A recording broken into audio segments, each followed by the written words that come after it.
শিক্ষক দিৱস উপলক্ষে উদযাপন কৰা সভাৰ সভাপতিত্বৰ আসন শুৱনি কৰা সন্মানীয় সভাপতি মহোদয়, লগতে মঞ্চত উপবিষ্ট শ্ৰদ্ধাৰ শিক্ষক শিক্ষয়িত্ৰীসকল, উপস্থিত মোৰ সন্মুখত বহি থকা মোৰ শ্ৰদ্ধাৰ দাদা বাইদেউসকল, মোৰ সমনীয়া বন্ধু বান্ধৱীসকল আৰু মোৰ অতি মৰমৰ স্নেহৰ সৰু সুৰা ভাইটি ভণ্টিসকল।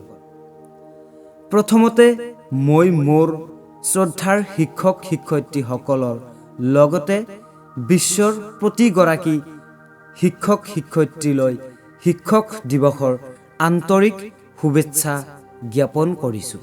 আমাৰ দেশৰ মহান চিন্তাবিদ, দাৰ্শনিক তথা মহান শিক্ষক ডক্টৰ সৰ্বপল্লী ৰাধাকৃষ্ণন দেৱৰ জন্ম হৈছিল ১৮৮৮ চনৰ ৫ ছেপ্টেম্বৰ তাৰিখে মাদ্ৰাজৰ তিৰুতানী নামে ঠাইত। পিতৃ বীৰ চমাইয়া আৰু মাতৃৰ নাম আছিল সীতাম্মা। তেখেতে ৮ বছৰ বয়সলৈকে ঘৰতেই শিক্ষা গ্ৰহণ কৰিছিল। ৯ বছৰ বয়সত তিৰুপতিৰ লুথেৰেন মিছন স্কুলত নাম লগাইছিল। ১৮৯৬ চনত তাৰ পাছত ভেলুৰ কলেজ আৰু ১৯০৮ চনলৈকে মাদ্ৰাজৰ খ্ৰীষ্টিয়ান কলেজত শিক্ষা গ্ৰহণ কৰে। তেখেতে ২০ বছৰ বয়সত থেচিছ লিখি সকলোৰে দৃষ্টি আকৰ্ষণ কৰিছিল। তেখেতে বক্তৃতাৰে সকলোকে বিমুগ্ধ কৰিব পাৰিছিল। তেখেতক কলিকতা বিশ্ববিদ্যালয়ৰ দৰ্শন বিভাগৰ সৰ্বোচ্চ পদ সম্ৰাট পঞ্চম জৰ্জ আসনৰ বাবে মনোনীত কৰা হৈছিল।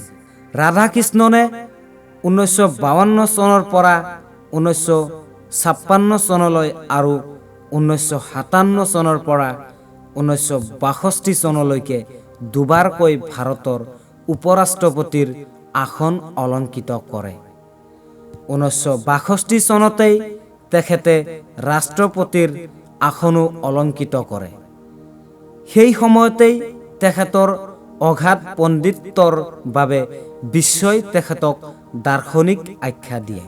ডক্টৰ ৰাধাকৃষ্ণনে অক্সফৰ্ড বিশ্ববিদ্যালয়ৰ অধ্যাপক, মনচেষ্টাৰ কলেজৰ অধ্যক্ষ পদৰ অলংকৃত কৰাৰ উপৰিও মহীশূৰ বিশ্ববিদ্যালয়ৰ অধ্যাপক, অন্ধ্ৰ বিশ্ববিদ্যালয়ৰ উপাচাৰ্য, বেনাৰস হিন্দু বিশ্ববিদ্যালয়ৰ উপাচাৰ্যৰ উপৰিও ইউনেস্কোৰ চেয়াৰমেন তথা ১৯৫২ চনত ইউনেস্কোৰ প্ৰেছিডেণ্টৰ পদ অলংকৃত কৰে।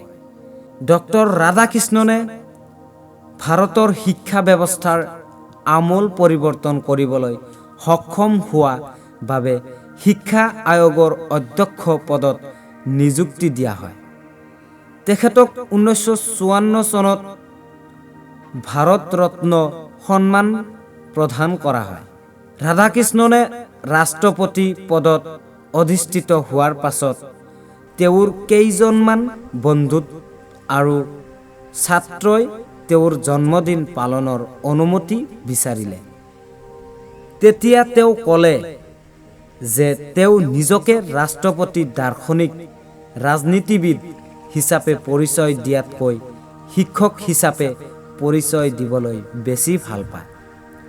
সেইবাবে তেওঁৰ জন্মদিনটো ব্যক্তিগত জন্মদিন হিচাপে পালন নকৰি সমগ্ৰ শিক্ষকসকলৰ প্ৰতি সন্মান আৰু কৃতজ্ঞতা স্বৰূপে শিক্ষক দিৱস হিচাপে উদযাপন কৰিলে তেওঁ সুখী হ'ব।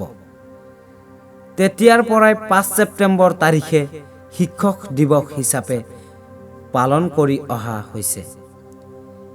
এই সম্পৰ্কে তেখেতে কোৱা বক্তব্যটো উল্লেখ কৰা হ'ল। Instead of celebrating my birthday separately, it would be my proud privilege if September 5th is observed as Teacher Day। 1975 চনৰ 17 এপ্ৰিল তাৰিখে মহান দাৰ্শনিক শিক্ষক ডক্টৰ ৰাধাকৃষ্ণনে ইহলীলা সম্বৰণ কৰে।